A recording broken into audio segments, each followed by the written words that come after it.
Okay, hello Heidi, welcome to my office. Did you have any trouble finding the place? No, the instructions were really clear. Okay, great. So this is our first session. I really enjoyed talking to you on the phone. I look forward to just exploring your story. First, I want to know I just wanted to see to get your thoughts on. I mean, this is our first session. And I wanted to ask if there's any, if you have any questions about what we're doing here, or any reactions you want to talk to me about. No, not so far. I don't really have anything on the mind. Okay, great. So then, before we get started, I just want to go over a couple ground rules. Did you receive my email on the HIPAA waiver? Yes, yeah, I read that. Okay, great. And did you do the online signature, or do you need to sign a physical form? No, I did not online. Okay, great. And then the other thing is I just want to talk to you about confidentiality. This is a safe space. Everything is between you and me. It's a confidential space. However, there are a few exceptions to confidentiality I need to tell you about. One is if I deem you to be a danger to yourself or to others, I may have to break confidentiality and to receive outside support or outside services. Also, I'm a mandated reporter, so I'm legally obligated to report child abuse, elder abuse, or abuse of a dependent adult. So, do you understand that? Do you feel comfortable with that? Yeah, no, that makes sense. Okay. And then finally, I know some of your intake form you identify as a female. I'm a male therapist. I just wanted to bring that up to see how you feel about that. If you feel like it can get in the way of therapy at all, any issues. Do you have any comments or reactions? Not really. I've never had a male therapist before. Okay. And so I'm interested to see how, I don't know if that's different Yeah. than my previous therapy with women has been. Okay. In terms of getting in the way though, I don't really see that being an issue, but Okay. I also haven't done it, so Okay, I'm great. not sure. Yeah, and that's fine. Well, let's just keep in mind, and if we want to explore that later, let's explore that. No. I want to hear what. Anything that's going through your mind about that. All right. So with that out of the way, where would you like to start today? Yeah, I think what I started to talk about on the phone the other day of my boyfriend Xavier died a little over a year ago now, and it was really hard. I had just graduated college a year or two before, and so I went kind of through that initial grieving process, right? The first couple months, I had a really easy job. I work remote, so that wasn't really an issue. So I was able to just kind of be at home, have all the feelings that needed to happen. Right. But now that I started up grad school to be a therapist, and so after kind of starting grad school, I just feel I don't have the bandwidth that I used to have. I've never really gone through grief with someone close like that, right? Right. Someone that close dying to me, and so just not in the beginning, I was able to cry whenever I wanted to, and I just had so much time. Yeah. But now that I'm in school again, it's well, I have to get stuff done, and so I don't know. I just feel I guess it's making me feel a little bit more hopeless because the feelings are big, and it feels I can't give them the space that they need. Right. Because I have to kind of move on from them, and that Right. just I don't know. It's not a good feeling. Right. That sounds like a horrible experience, traumatic experience. And those things take time. I totally understand. It makes total sense to me that this was about a year out. Mm-hmm. It takes a long time to work through that. Yeah. And you'll be working through it. You'll continue to work through it. But so it sounds like, let me know if I have this right. Grad school has sort of has taken up a lot of your time and energy, and I mean, it sounds like it's sort of you need more space to grieve, and you only have so much time. Most of your energy and stuff is taken up to grad school. Mm-hmm. Okay. Yeah, that's exactly right. And Okay. just like I don't know. It's hard because it's like I was really in love with Xavier. Like I was really like it kind of felt like I had like found my person. Mm-hmm. And so to have that like evaporate, like going into grad school is also a dream that I've always had. Mm-hmm. It's also always something I've always really wanted to do. I've always wanted to be a therapist. Mm-hmm. But like having my like person die, it made me realize like, oh, like how you think your life is gonna be can blow up in an instant, right? Like it just like evaporates. So I feel like I'm not as excited about grad school as I thought I was gonna be. I'm not as excited to like be a therapist as I thought I was gonna be because it's like I could get out and like not even be a therapist, right? It's like I feel so less like I don't know, like almost like tethered, you know, by like Tethered. Can you explain that a bit more? yeah, it's like I don't really feel like there is a path anymore. Mm-hmm. You know, it's like I feel like with Xavier, it was like, okay, like I found my person and I love him, he loves me, and I'm gonna like go to grad school and I'll also like have this really good relationship and like our life path was we wanted to always like stay close to his family in the city, like we wanted to like do all these things together. Mm-hmm. And it just makes me I've always had depression ever since I was little, and so it just made me feel really like secure and like okay, like I'm tethered, right? Like I'm gonna like there's something kind of I don't know like a really better word for it, but something's keeping me in the moment, present, and there's a future with this person. No, that makes sense. And so I want to use grad school as that, and I want to use therapy as like I want to be a therapist in a sense to keep that tether, right? Like, okay, like I'm going to be a therapist, and like this is what I'm going to do, and like as my depression comes and goes, and as it like wanes or like I don't know gets bigger, it's like I'm always going to have this baseline, and to not I don't know, I just don't have as much faith in my baseline as I used to.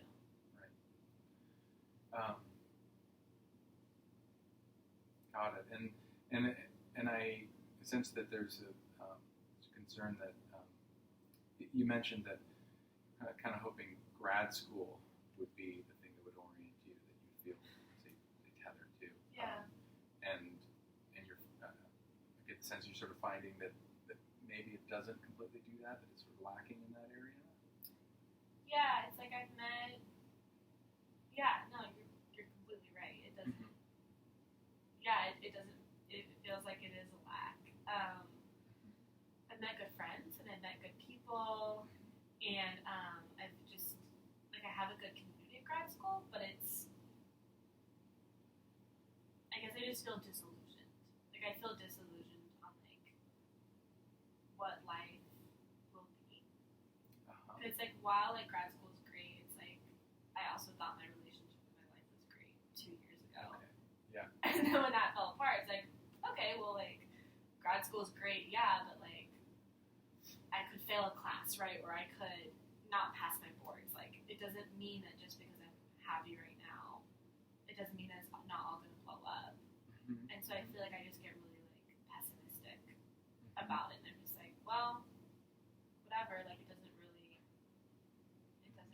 matter, and it's like I kind of miss that like life energy of like being excited and like I am young, like you know, like I'm in my 20s and I feel like I don't have that. I guess that like hope. I don't know that like like innocent bliss that other people have. I like don't. I just don't have it. I don't know like I don't know if I ever had it, and I just don't know what to do with it. Right.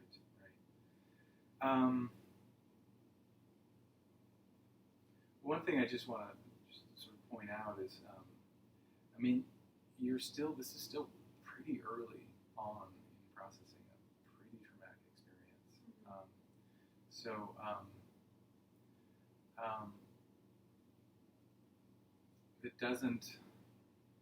it makes sense to me that you're still struggling with this and struggling engaging.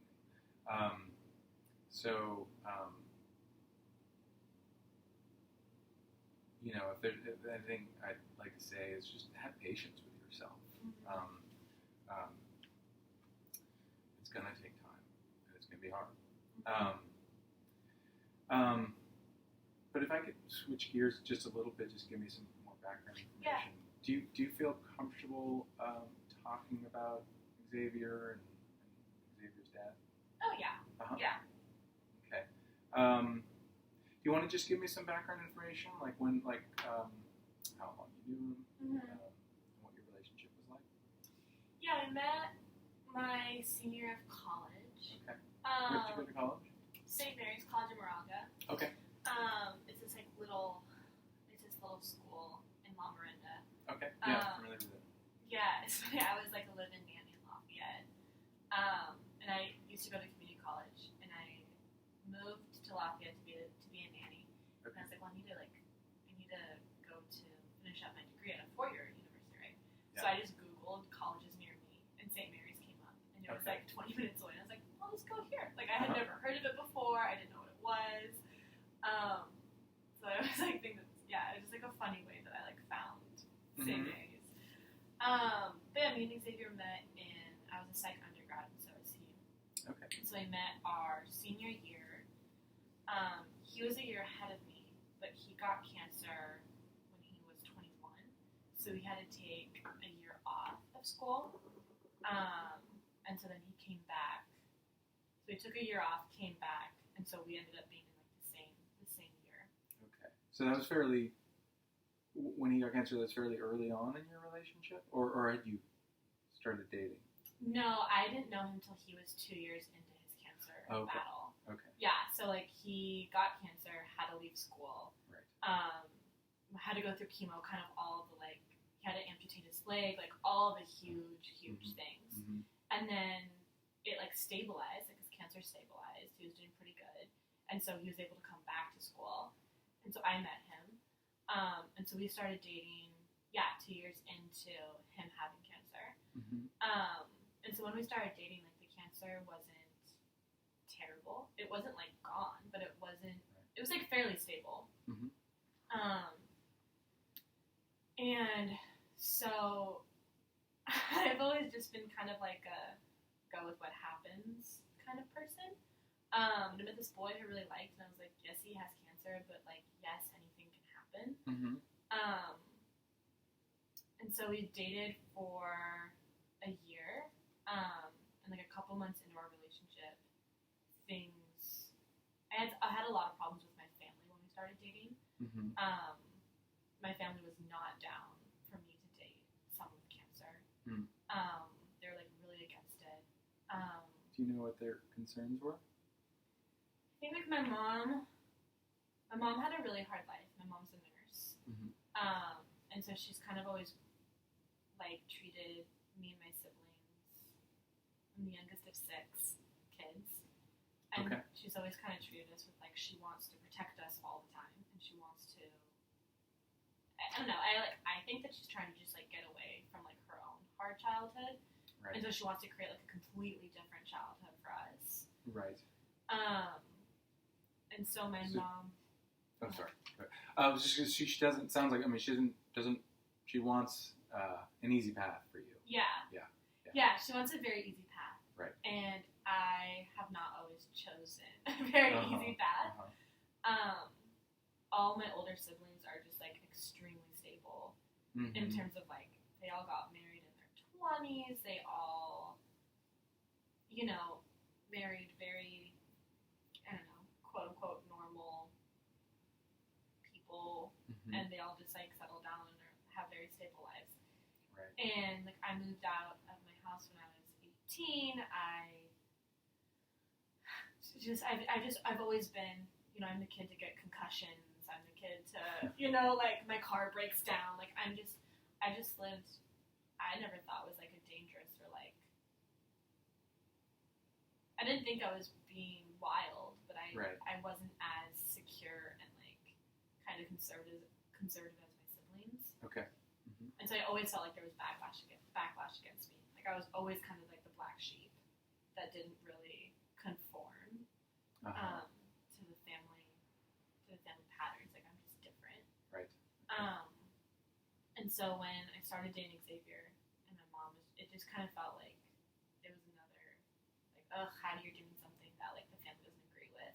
Right. Like you're doing something that puts yourself in danger. You're doing something that could be harmful to you. You know, and like I just didn't really. In a lot of ways, I was immature. I didn't get that. Like I didn't really understand. I always had the idea of like, oh, like he could die. He also could live, but like I didn't really understand what it would mean to say like, oh yeah, he could die. Like I didn't understand that. Right. Like I was like, yeah, it was a hypothetical. Sure. And so I was like pretty non-understanding to my family as well. Right. As they were so like against it. But it was hard because they were so against it in the beginning. When things got bad, when Xavier got pretty sick, maybe like 6 months into our relationship, maybe like 8 months into our relationship, maybe 8 or 9, I guess.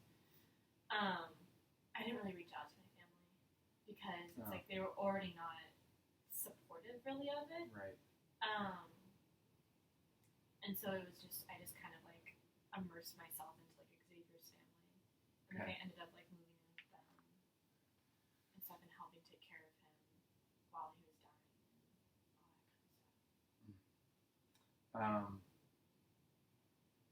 Must have been really difficult, especially considering not having support from your family.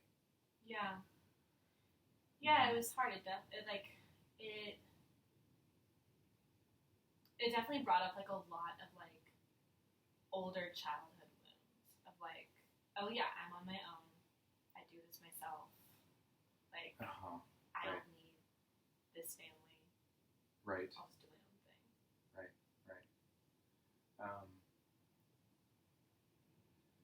Yeah, sort of became an island from your family in some senses, at least in an emotional way.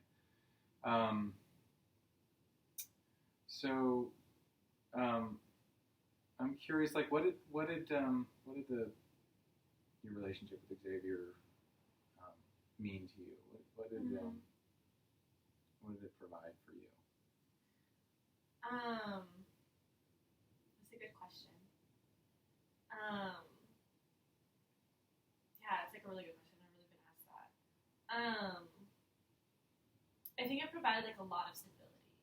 I think like growing up in such a big family and being the youngest, I was just kind of like on my own from a very early age. And I had like dated boys and stuff like that, but they were all just kind of like silly flings. Like it was never anything serious. Right. And with Xavier, I was the old age of like 22, and so I was like, well, I'm an adult. Like I'm an old person now. Like like I'm an adult, and so to have this kind of relationship where I like loved his family. It just felt so stable, which is like emotionally it felt very stable, and it's like wild to say that because like everything around us was so unstable, right, in terms of like his health and everything. Right. But it felt like the eye of a hurricane. Like we were pretty good. Like of course we fought and we had issues, but like I felt really stable, really secure. I felt very seen. I kind of felt like I had gotten everything that I wanted. Like everything that I kind of dreamed of getting, I got. Like I finally got that like security of someone like caring about you and loving you. I got that security of like his family was lovely, and I could kind of like assimilate into his family. Yeah. And sort of leave mine in a way. Yeah, it really was like the fruition of like a lot of dreams, and it always kind of felt like, well, this is wild that this like is actually happening. Yeah. Like I'm actually kind of getting all the things that I wanted.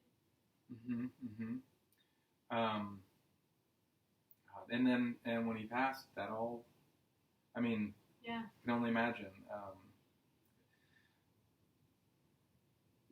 that relationship with Xavier and that relationship with his family brought in a lot of things that it sounds like you desired and weren't needing.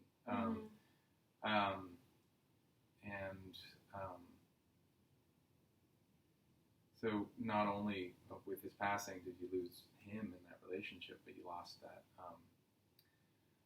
that whole kind of support, that grounding, what you were saying, being tethered.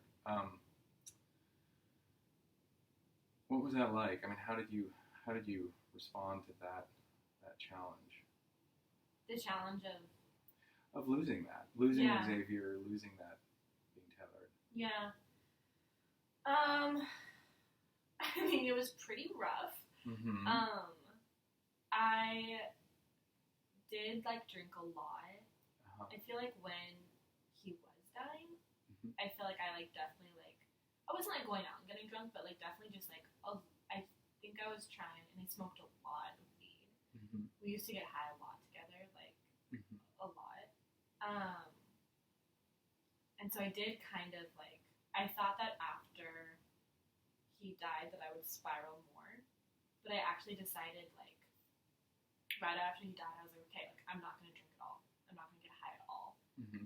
And so I chose to do nothing. I chose to be completely sober for a couple months. Mm-hmm. And that was really good and it was really hard. But I started drinking again. Mm-hmm. And that's been hard because it just I realized from that time of being completely sober, yeah, that I am going to alcohol and weed. Weed not as much. I'm not getting high as much, but I am going to alcohol to kind of make that loss of a dream easier. Right. Uh-huh. And it feels scary because I'm already dealing with so much, and then to also be oh my gosh, I'm using alcohol to. It's it seems so clear I'm using alcohol to run away from my problems. Mm-hmm. That feels like this whole other stressor that's it's just a lot. Right. Well, I can understand wanting to get away from that feeling. Mm-hmm. Those feelings I can imagine can be overwhelming. So and everybody does it a little bit differently, but in ways to sort of get away from that. Alcohol and drugs are some of them. Can I ask you how often you drink? Yeah. Uh-huh. I don't I'd say I only drink maybe once a week. So I don't drink that often. Okay. But when I do drink, I feel I drink more than I should. Mm-hmm. Slash sometimes I want to. Okay.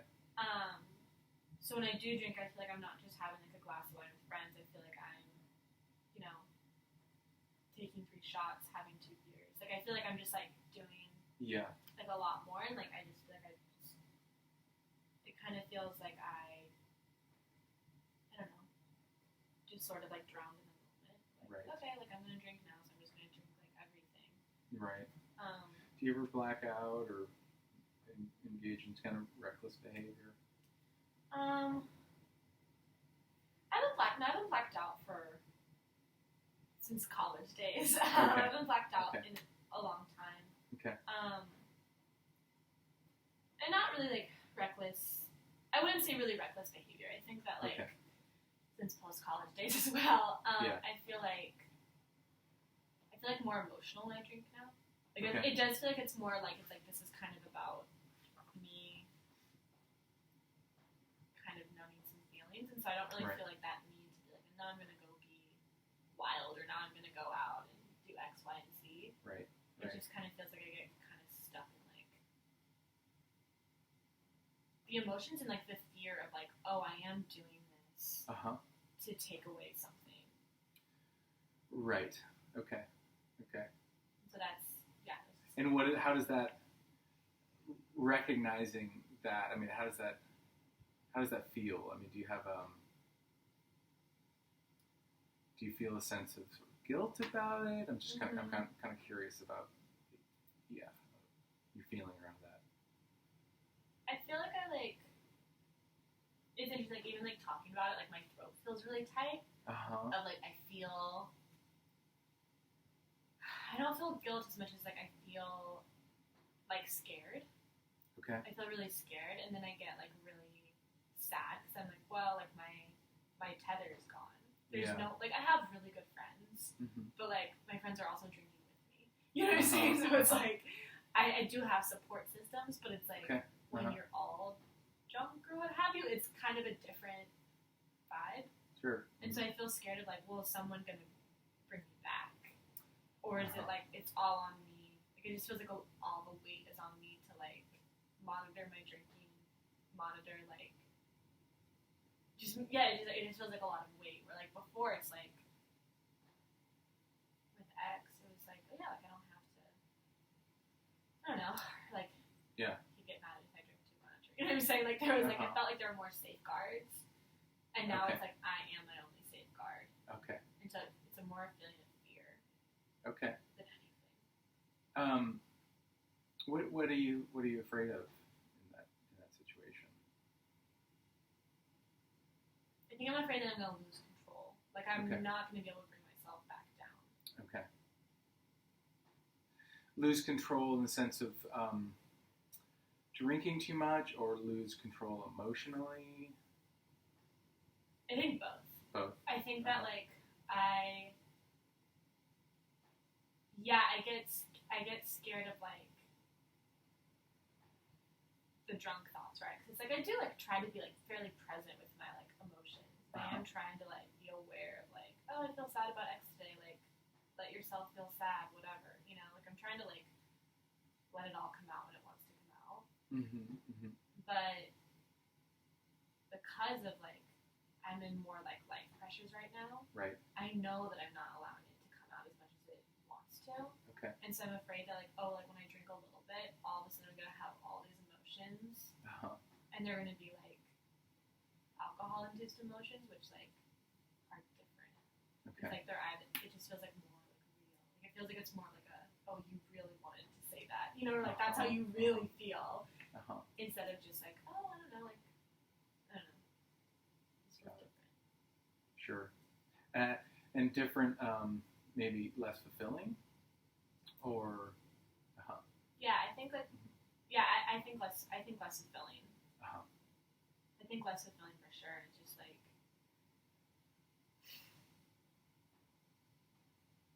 I don't know, it just feels like this is like a point in life of being just like, I think, kind of scared. Because it is like, I want grad school to be the answer. But I also wanted Xavier to be the answer. Right. And he wasn't. Right. He died. So it's like, so I feel like, and I don't want alcohol to be the answer. Yeah. But sometimes it does numb the pain. So I feel like I'm just like, I'm just like looking for answers everywhere. Yeah. And it's like, well, what's going to be the answer? Like, there's not going to be an answer, right? Like, I don't know what to do. Got it. Yeah. Listen, let's explore that because I want to know more about that. Before we do, I just want to talk about just the alcohol and drugs a little bit more. I'd love to we should just monitor this because it sounds like natural behavior to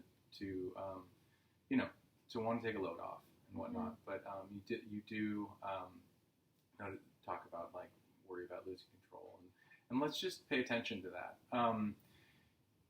If it ever gets to that point, where it becomes a problem that you need help with, this is what I'll do. I'll send you an email. I've got a lot of sources, some support groups, some AA that I think can be really helpful. I don't think you're there yet, but and it doesn't sound like you think you're there yet, but I want to give those to you so they're available. That would be really nice. Okay. Yeah. No, okay. that'd be great. Okay, great. Um, so, yeah. So I mean, I guess I want to talk about. Um, it sounds like it's a little harder for you to talk about to express these emotions, to experience these emotions, um, with friends, with your support group, when you're sober. Is that a fair statement? Kind of. I feel like I don't want to like overtax like my community. Yeah. You know, it's Okay. like, especially with like, because I've always had like kind of depression, and my friends have been really nice. Like they listen to me and stuff like that. But then also to go through like grief, it's like, okay, yeah, the first 6 months, everyone expects you to call them crying, right? It's like everyone's like, yeah, that's fine, we're here for you. But then, like, you know, on the 18th month mark, you know, I feel like my friends have never, I don't feel like my friends are, like, showing me this, but, like, I feel like, okay, I need to kind of get over it. Like, right. I need to not, I don't want to, like, overburden them, you know, with, like, my problems. Yeah. And I think I would want to talk it out. I just, like, who knows what to do with grief? You know, like, no one knows how to deal with that. Like, I don't know how to deal with that. And so I just don't want to put people in, like, uncomfortable. I don't want to be too much. You don't want to be too much. Yeah. I think that's kind of a fear I've always had. I don't want to be too much for anyone. Mm-hmm. Do you ever get feedback from your friends that you're too much? No, not really. Yeah. I kind of wish I would, so it would confirm all my fears. I wish that like one person would be annoyed at me, but they're all really nice and no one is. Yeah. And just another, like, do you have friends that your good friends? Do they ever talk so much about their problems that you get sick of it? I guess what I'm getting at is like I do wonder how much of these worries are founded or not. I mean, imagine, like, it sounds like you've got a great support network, and you've been through a lot. I guess I just want to suggest that they may have a lot more patience than the word they have. And they are your support network. That's what they're there for. If they love you, which I'm sure they do, that's, you know, they want to be there for you. So I feel like though it's like are you married? Like, do you like get annoyed with like your spouse's stuff? Like, what is that for you? Like, what's your like relationship status? So I think that I don't feel comfortable talking about that. I think that's slightly outside the bounds of our client-therapist relationship, and I want the focus to be on you. But I'm curious. Why is that? Why is that of interest to you?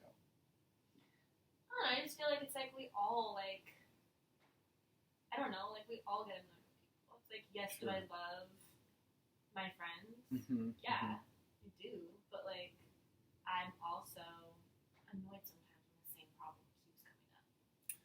Right. You know, it's like, of course I'm gonna be like over it. Like, oh my gosh, yeah, like, I don't know, like, we all get annoyed. I don't know, I just feel like I don't know, like, I know it does add to, like I know that there's a voice telling me that, like, oh yeah, like, you're too much, your friends don't want to deal with you. Right. And, like, I always have kind of felt that way, and I think, like, that's, like, I know I have to, like, battle that in a way, but, like, I don't really know. It's like an old familiar friend. You know what I'm saying? Like, it's like, it's just constantly, like, yeah, you're too much, you need to stop. Like, hone it in, kid. Like, and so that's just how it always, it's always been. And so as a result, it sounds like you hold in a fair amount that you feel like expressing, but you're worried won't be received in the right way. Yeah. Okay. Just wanted to ask a little bit about you mentioned that you've suffered from depression in the past. Can you tell me a little more about that, when that started, what that's like for you? Yeah, I think, like, I've never really felt like I haven't been depressed. Like, I don't really know when it started. I just always kind of felt like a certain way, I guess. I don't really have like I don't have a before time. Okay. And I get like very much like sometimes my mom has depression, and like the way that she dealt with it was like she would just lay in bed for weeks, and like she wouldn't like talk to us kids. Like we wouldn't be able to like go and talk to her, and like my dad worked all the time, and so it felt like very isolating, kind of growing up. And it was just like I was like, oh yeah, like I can't upset my mom. She's already upset, right? She's like laying in bed, and like as a kid I didn't understand that, and so like I've had a hard time like identifying my own depression because I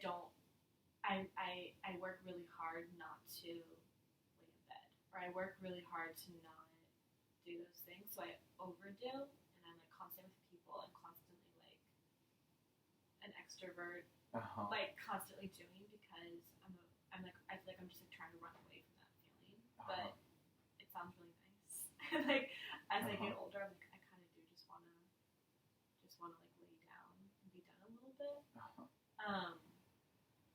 But I haven't really had any like I don't know. I feel like I always kind of feel like a baseline sort of way, and like once in a while, like I'll have like a couple months of like pretty dark. Like I just feel kind of hopeless. I feel like I know that there's a light at the end of the tunnel, and like I'll get through it. But I'm kind of like I kind of want to sit down in the middle of the tunnel and be like, whatevs. Like I'm gonna just like lay down here, and like I know it's there. I'm just like I don't have the energy or the strength. It feels like a lot of times to like walk outside the tunnel. Do you ever let yourself just lay down in the tunnel? Not really. I don't know. It's just like it's so scary. Like, what if I don't? Yeah, no. What do you think that would feel like? It's gonna feel like I don't trust that I'm gonna get through it. Okay. Like I don't trust that I will get up again. But you may just lay down in the tunnel and never get up again. Yeah. Yeah, and that like that sounds so appealing, right? That I'm afraid to get into it, and it's because I don't know what that means, right? It's like I don't know what that actually means to be like laid down, right? And I don't know, that's just like scary. That must take a lot of energy having that strong desire and yet continually resisting it. It takes a lot, and it takes a lot of energy, and I think like I have always been that way. Like I worked like 30 plus hours a week and went to undergrad full time. Like I've always done things. I've been a nanny ever since I was like 12 years old. Like I've always worked, and I've kept yourself occupied. Yeah. Like I have like sometimes I get really overwhelmed because I look at my calendar and I have like a plan like every single night, and I have to like literally schedule like a couple hours for me just to like be on my own. And so when I do like get to that point of the calendar where I'm like, okay, it's like my time. Yeah. It's like I don't want to like process anything. Right. I want to like watch Netflix or like I just want to like numb out. I don't want to like actually feel anything. I don't know. And so when I'm with other people, I don't have to. Right. Now, have there been times in your life where you haven't experienced this this sadness, this depression, where you didn't have that sort of urge to lay down in the tunnel? Yeah, I think it comes and goes. It comes and goes. Like I feel like for the past year, I really wanted to lay down in the tunnel. Like really need to lay down, take a quick nap. So I got on antidepressants. Okay. In order to like keep on walking. Was that helpful to you? Yeah. I feel like it was super helpful. Like in the very beginning, like I took 2 on Okay. accident, and so like I didn't feel anything, and I was like Yeah. super muted, and that was like terrifying. Mm-hmm. But now I'm like in a good stop, like a good stage where I feel like I can like see the sadness, Mm-hmm. but I can't like fully connect to it. Interesting. On antidepressants. Mm-hmm. Okay. And so it's been nice because I feel like it's like Xavier's death. Like I feel like sometimes it's kind of the emotional processing. It feels like depression is using that against me sometimes. To be like, hey, this is so hard that it happened. But also like, aren't you so hopeless and devastated now? And like, don't you think life will just always be terrible? Mm-hmm. And so it feels like it's like Mm-hmm. it feels like something that is sad that happened, and like, that is hard. Right. It feels like it's kind of being contorted into something really, really big. Being contorted? Can you explain it a bit more? It's making it more cynical. Of like, is it sad that Xavier died? Yes. Mm-hmm. Like, did I really love him? Yes. Mm-hmm. Does that mean that the rest of my life will be horrible? No. Does it mean that like the next person I date or marry will die? Like, hopefully not. You know, hopefully that's not the trajectory. Mm-hmm. Mm-hmm. But yeah, so it feels like the depression kind of like lies to me. Like it's kind of like, no, like everything's gonna be bad for forever, and you should like be okay with that, Right. and just kind of give up now because it's just gonna be trash going forward. Right.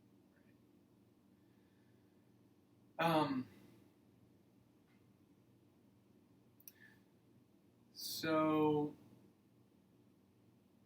what? Tell me a little bit about like your better moods. What do you think? Because it sounds like you kind of go in and out. I'm curious about like what do you think takes you out of these dark moods? What do you like? What gets you going? What makes you feel fulfilled?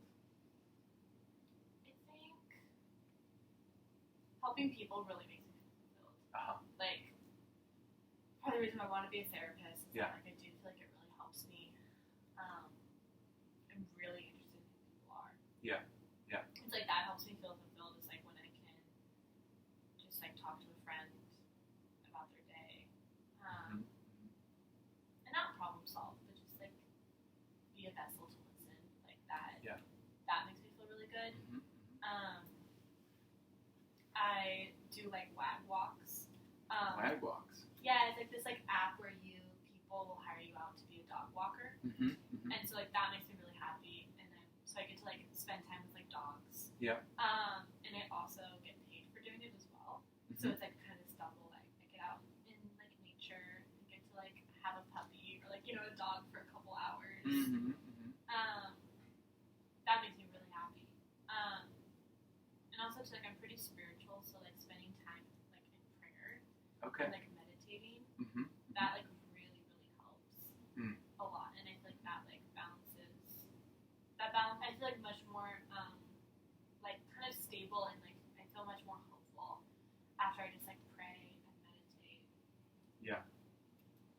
That's great. Well, it sounds like you do have a lot of resources that you can tap into, and it's it's impressive that you recognize them, and you know what you can do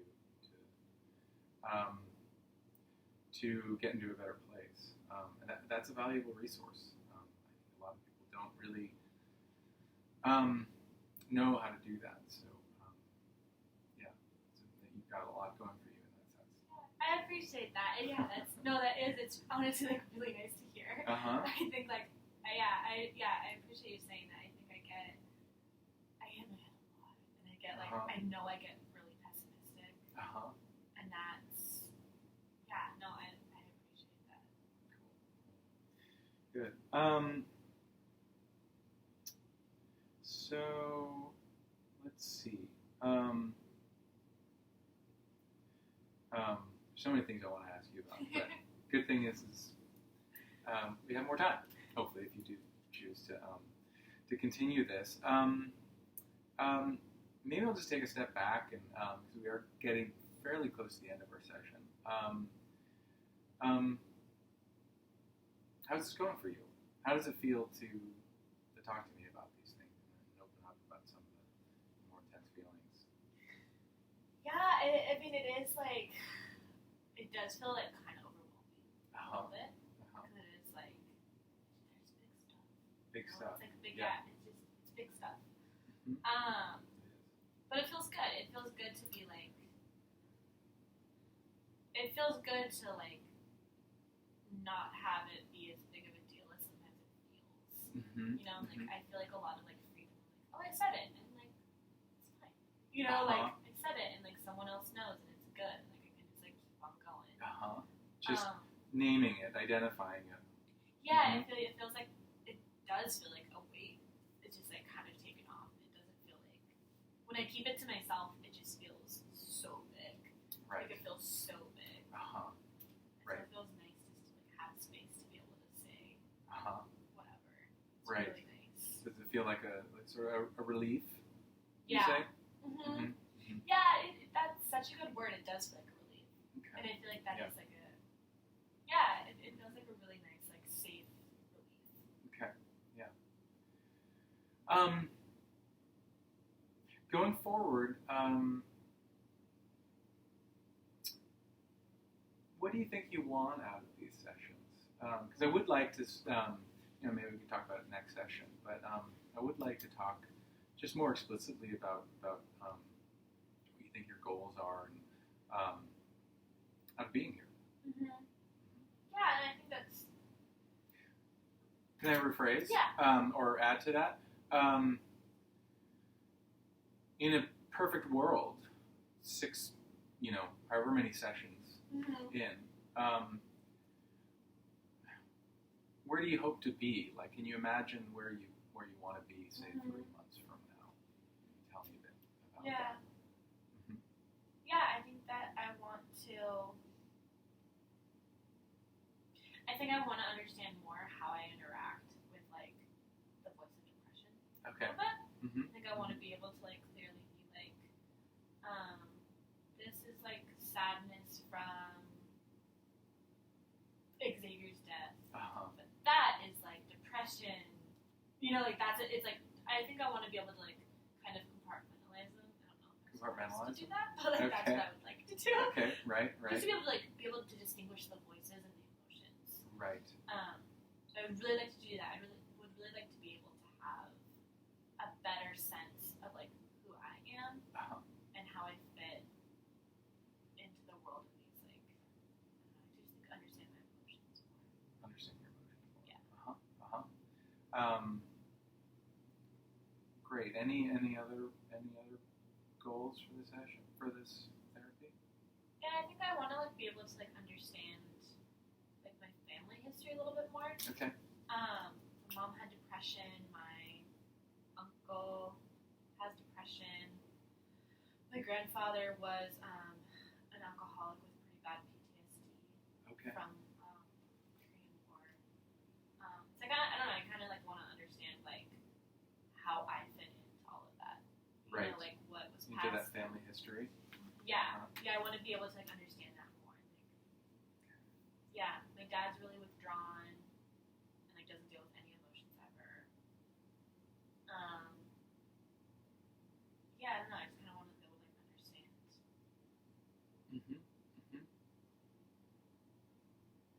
That sounds like 2 great, worthy goals. And if you feel comfortable with this relationship, this therapy, you want to proceed, I would love to dig deeper into that with you. And hopefully work closer to some of these goals. We are out of time, unfortunately. So we'll have to end here. Would you like to pay with Ivy, like Square Cash, or by check? Nothing. Okay, great.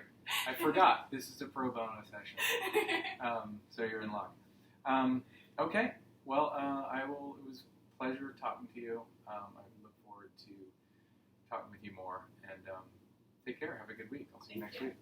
Go. You did a good job. Thanks.